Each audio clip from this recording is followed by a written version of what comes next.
Societal acceptance is key to the license to operate of the mining sector, and with the excellence of the representative from the industry around the table, I can guarantee you that where the operations are happening, the license, the societal acceptance is very high. So the numbers that I hear in the recognition, for those who are doing a good job on the ground, the industry is well accepted at a local level. We have a huge problem, or we have a huge challenge that is to prove, due to the lack of communication investment in the last 20, 30 years around the mining activities in Europe, that our sector is not seen as being part of the society.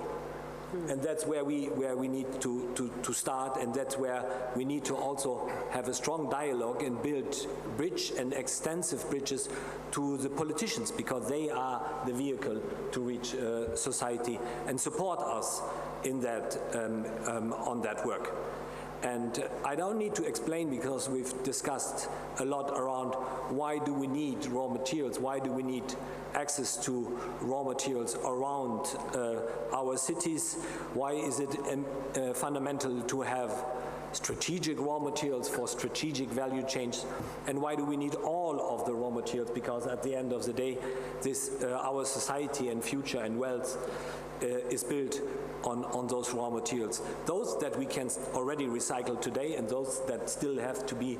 built into the urban stock so that we can recycle them in the future. And I fully agree with the statements earlier around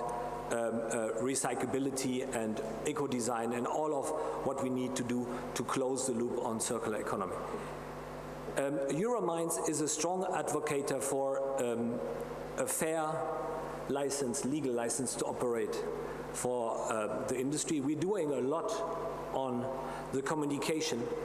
to prove with best practice examples, and I can showcase many, many examples. And if you look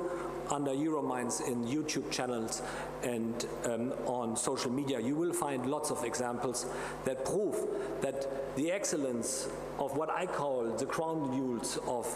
the mining industry that we are representing in Europe, we are doing at the highest level of ESG performing the mining operations. So if you compare what we are doing with our environmental footprint, with our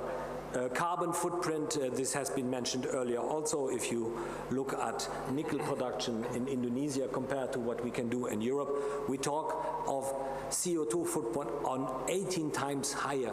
in Indonesia compared to the best practices in Europe. All of those best practice examples need to be demonstrated and presented to society and build the bridge between the necessity of those raw materials, because in all of the environment that we live, they are indispensable for our future. And that's also, I heard it with a lot of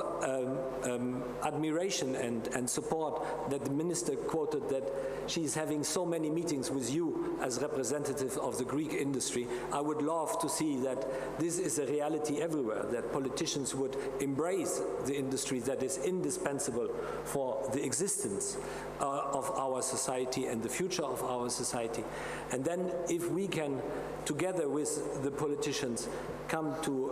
a strong dialogue with society, an honest dialogue with society, because all of the material elements that we have around us do have a footprint, do have the possibility of being in a circular economy, designed and produced and mined in a good conditions. Then we have, I think, also the support of the society for what we are doing. And the NIMBY becomes BIMBY, which is best in our backyard, because then we can prove that we are doing that not only under the environmental and energy performance, but also with the values that our society represents.